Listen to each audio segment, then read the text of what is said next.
नेपाल की कैबिनेट ने एक अहम फैसले में नेपाल का नया राजनीतिक नक्शा जारी किया है। इस नक्शे में लिम्पियाधुरा कालापानी और लिपुलेख को नेपाल की सीमा का हिस्सा दिखाया गया है। नेपाल की कैबिनेट ने इसे अपना जायज दावा करार देते हुए कहा कि महाकाली यानी शारदा नदी का स्रोत दरअसल लिम्पियाधुरा ही है, जो फिलहाल भारत के उत्तराखंड का हिस्सा है। भारत इससे इनकार करता रहा है। नेपाल की कैबिनेट का फैसला भारत की ओर से लिपुलेख इलाके में सीमा सड़क के उद्घाटन के 10 दिनों बाद आया है। लिपुलेख से होकर ही तिब्बत चीन के मानसरोवर जाने का रास्ता है। इस सड़क के बनाए जाने के बाद नेपाल ने कड़े शब्दों में भारत के कदम का विरोध किया था। भारत के कदम का विरोध काठमांडू में नेपाल की संसद से लेकर काठमांडू की सड़कों तक दिखा। दरअसल 6 महीने पहले भारत ने अपना नया राजनीतिक नक्शा जारी किया था, जिसमें जम्मू और कश्मीर राज्य को 2 केंद्र शासित प्रदेशों जम्मू कश्मीर और लद्दाख के रूप में दिखाया गया था। इस नक्शे में लिम्पियाधुरा कालापानी और लिपुलेख को भारत का हिस्सा बताया गया था। नेपाल इन इलाकों पर लंबे समय से अपना दावा जताता रहा है। नेपाल के कृषि और सहकारिता मामलों के मंत्री घनश्याम भूसाल ने कांतिपुर टेलीविजन से कहा, ये नई शुरुआत है, लेकिन ये नई बात नहीं है। हम हमेशा से ये कहते आए हैं कि महाकाली नदी के पूरब का हिस्सा नेपाल का है। अब सरकार ने आधिकारिक तौर पर उसे नक्शे में भी शामिल कर लिया है। हालांकि घनश्याम भूसाल ने ये भी कहा है कि इस मसले पर आधिकारिक हल के लिए भारत के साथ कूटनीतिक बातचीत जारी रहेगी।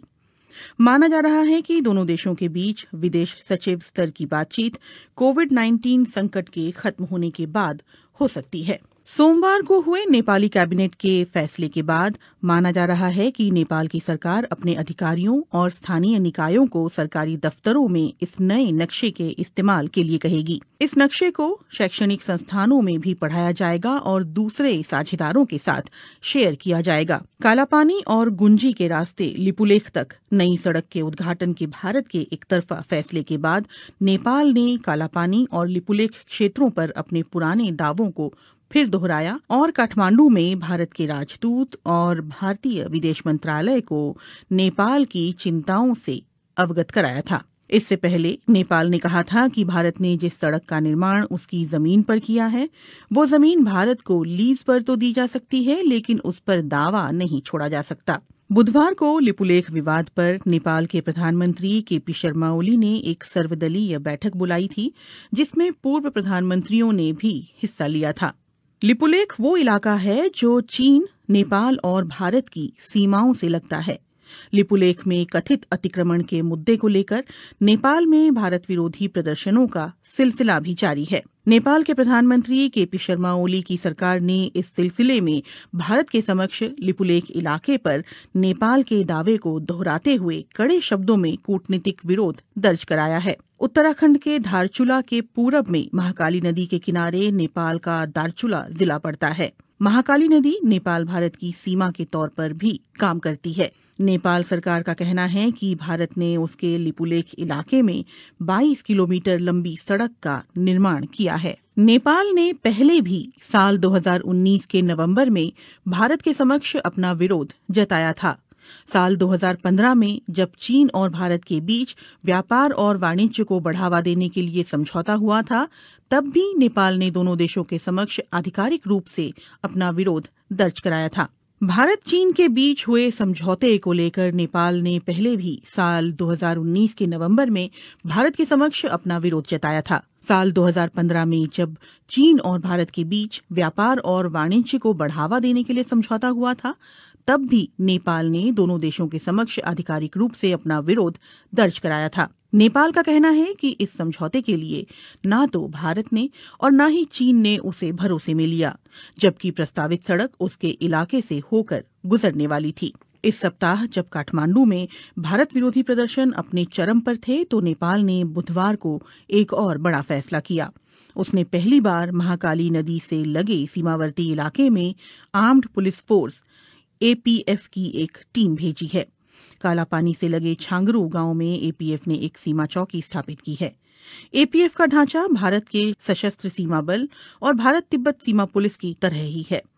साल 1816 में हुई सुगौली की संधि पर दस्तखत के 204 साल बाद नेपाल ने आखिरकार 3 देशों की सीमा से लगने वाले अपने इस इलाके की सुरक्षा के लिए कदम उठाया है। 2 साल तक चले ब्रिटेन नेपाल युद्ध के बाद सुगौली की संधि हुई थी, जिसके तहत महाकाली नदी के पश्चिमी इलाके की जीती हुई जमीन पर नेपाल को अपना कब्जा छोड़ना पड़ा था। कालापानी विवाद के बाद इस सप्ताह लिपुलेख को लेकर काठमांडू में हुए विरोध प्रदर्शन और भारत नेपाल के कूटनीतिक घमासान से एक बार फिर दोनों देशों के संबंधों में खटास आ गई है। हालांकि विवाद के कुछ एक मुद्दों को छोड़ दें तो दोनों देशों के संबंध हाल के समय में तकरीबन मधुर ही रहे हैं। इसी महीने प्रधानमंत्री नरेंद्र मोदी और केपी शर्मा ओली ने कोविड-19 की महामारी के खिलाफ एकजुट रहने की प्रतिबद्धता जताई थी, लेकिन लिपुलेख में भारत के सड़क बनाने की घटना ने कई नेपालियों को नाराज कर दिया है। यहां तक कि प्रधानमंत्री केपी शर्मा ओली को ये स्पष्ट करना पड़ा कि नेपाल अपनी जमीन का 1 इंच भी नहीं छोड़ेगा। ऐसे में सवाल उठता है कि अचानक पैदा हुए लिपुलेख विवाद के कारण क्या भारत नेपाल मैत्री खत्म हो जाएगी?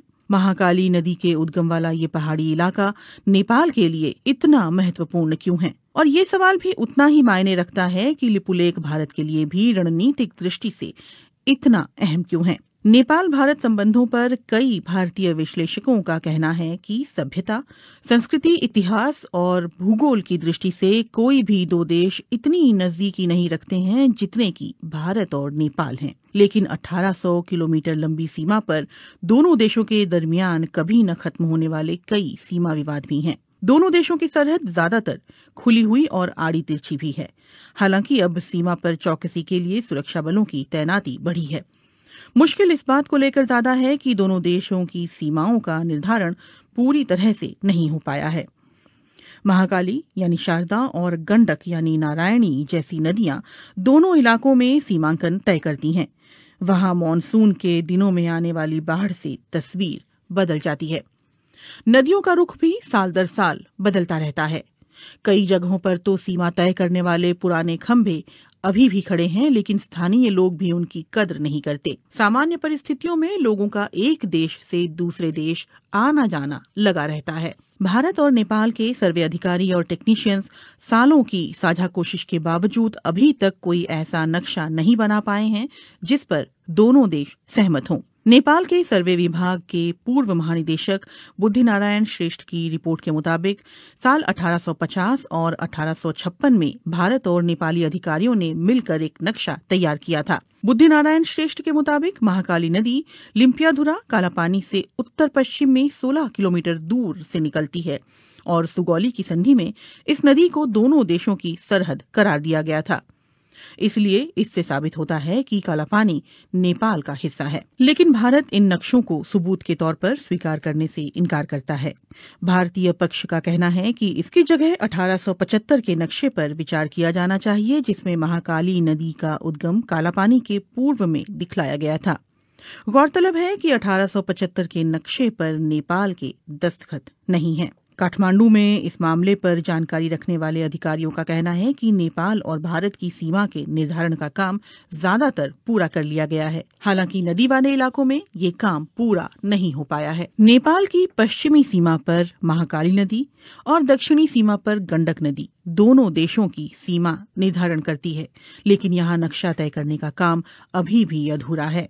दोनों देशों के सर्वे अधिकारी और टेक्नीशियंस महाकाली और गंडक नदी पर सीमांकन के बिंदुओं के निर्धारण पर सहमत नहीं हो पा रहे हैं, क्योंकि नदियों के बहाव की दिशा बदलती रहती है। इन नदियों का रुख बीते दशकों में लगातार बदलता रहा है। लिपुलेख का विवाद ऐसे ही इलाके से जुड़ा हुआ है। नेपाल का कहना रहा है कि लिपुलेख पर्वत महाकाली नदी के पूर्व में स्थित है, जिसकी वजह से कुदरती तौर पर ये इलाका नेपाल का हिस्सा बन जाता है, और ये बात सुगौली की संधि में भी साफ तौर पर कही गई है। एनसाइक्लोपीडिया ब्रिटानिका के अनुसार सुगौली की संधि से ब्रिटेन नेपाल युद्ध की औपचारिक तौर पर समाप्ति हुई थी।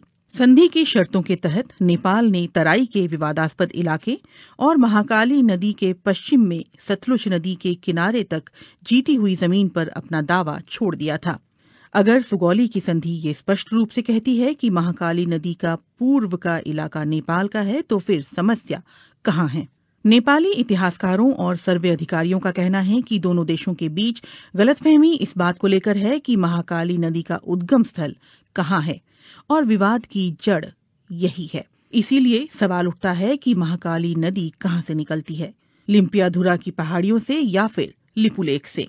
गुंजी गांव के पास जहां लिपुलेख जाने वाली सीमा सड़क बीते शुक्रवार खोली गई थी, वहां दो छोटी नदियां आकर मिलती है। एक धारा दक्षिण पूर्व के लिम्पियाधुरा की पहाड़ियों से निकलकर आती है, तो दूसरी धारा दक्षिण में लिपुलेख से आती है। नेपाल के विशेषज्ञ और अधिकारियों का कहना है कि महाकाली नदी लिम्पियाधुरा से निकलकर उत्तर पश्चिम में भारत के उत्तराखंड की ओर बढ़ती है, लेकिन इसके ठीक उलट भारतीय पक्ष का कहना है कि महाकाली नदी का रुख नेपाल की ओर उत्तर पूर्व में है।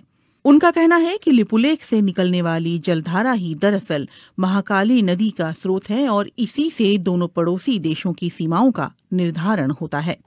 8 मई को लिपुलेख के लिए सड़क मार्ग खोले जाने के बाद आई नेपाल की कड़ी प्रतिक्रिया पर भारत ने इस फैसले का बचाव करते हुए कहा कि किसी भी नेपाली क्षेत्र का अतिक्रमण नहीं किया गया है और ये सीमा सड़क कैलाश मानसरोवर की पारंपरिक धार्मिक यात्रा के रूट पर ही बनाई गई है। लेकिन नेपाली इतिहासकारों, अधिकारियों और जहां से भारत ने 8 मई को लिपुलेख जाने वाली सड़क का रास्ता खोला है, यानी गुंजी गांव के लोगों का ये कहना है कि नेपाली पक्ष के पास इस बात को लेकर पर्याप्त सबूत हैं कि सुगौली की संधि के अनुसार लिपुलेख और उस इलाके के कई गांव नेपाली क्षेत्र में आते हैं। विवाद दूसरे इलाकों को लेकर भी है। नेपाल की सरकार लगातार इस बात पर जोर देती रही है कि लिपुलेख और गुंजी गांव के अलावा भारत ने महाकाली नदी के उत्तर में उससे लगे कई इलाकों पर भी अपना कब्जा कर रखा है, जिसमें कालापानी भी शामिल है। कालापानी में भारत चीन युद्ध के दौरान 1950 में आईटीबीपी ने अपनी चौकी स्थापित की थी। इसके अलावा सुदूर पश्चिम में स्थित लिम्पियाधुरा को लेकर भी दोनों देशों के बीच विवाद है। वहीं नेपाल की राष्ट्रीय राजनीति में 3 दशक से भी ज्यादा समय से महाकाली कालापानी का मुद्दा उठता रहा है। नेपाल के सर्वे विभाग के अधिकारियों का कहना है कि लिपुलेख और कालापानी हिमालय क्षेत्र के सुदूर इलाके हैं जहां पहुंचना बहुत मुश्किल है और वहां कोई इंसानी आबादी नहीं रहती। यही वजह है कि नेपाल ने वहां सीमा सुरक्षा चौकी स्थापित नहीं की। अधिकारी ये भी कहते हैं कि सुगौली की संधि के अलावा नेपाल के पास और भी सबूत हैं, जिनमें संधि पर दस्तखत से पहले ब्रितानी अधिकारियों को लिखी चिट्ठी और उस दौर के दस्तावेज शामिल हैं। नेपाल कालापानी और गुंजी के स्थानीय लोगों की मालगुजारी रसीद और नेपाली मतदाता होने का पहचान पत्र भी सबूत के तौर पर दिखा रहा है। इसके अलावा साल 1908 में मानसरोवर की यात्रा करने वाले भारतीय संत योगी भगवान श्रीहंस और 30 और 40 के दशक में वहां जाने वाले स्वामी प्रणवानंद ने भी अपने यात्रा संस्मरणों में लिपुलेख के दक्षिण में छांगरू गांव में नेपाली सुरक्षा कर्मियों की मौजूदगी के बारे में विस्तार से लिखा है। कई नेपाली अधिकारियों और पत्रकारों ने बीते दशकों में कालापानी की यात्रा के बाद वहां के स्थानीय लोगों के पास मौजूद उनके नेपाली दस्तावेज इकट्ठा किए हैं। इनमें लिपुलेख से लगे गुंजी गांव और कालापानी के आसपास के गांव भी शामिल हैं। भारत नेपाल के दावे को खारिज करता रहा है। काठमांडू में भारतीय दूतावास और उसके विदेश मंत्रालय ने अपनी तरफ से माहौल शांत करने की कोशिश करते हुए कहा है कि दोनों देशों के विदेश सचिव स्तर की वार्ता में इन मुद्दों पर बात की जाएगी। नेपाल में संसद से सड़क तक भारत विरोधी नारे गूंज रहे हैं और इसके बावजूद कालापानी और लिपुलेख को लेकर दोनों देशों के बीच छिड़ा विवाद सुलझता हुआ नहीं दिख रहा।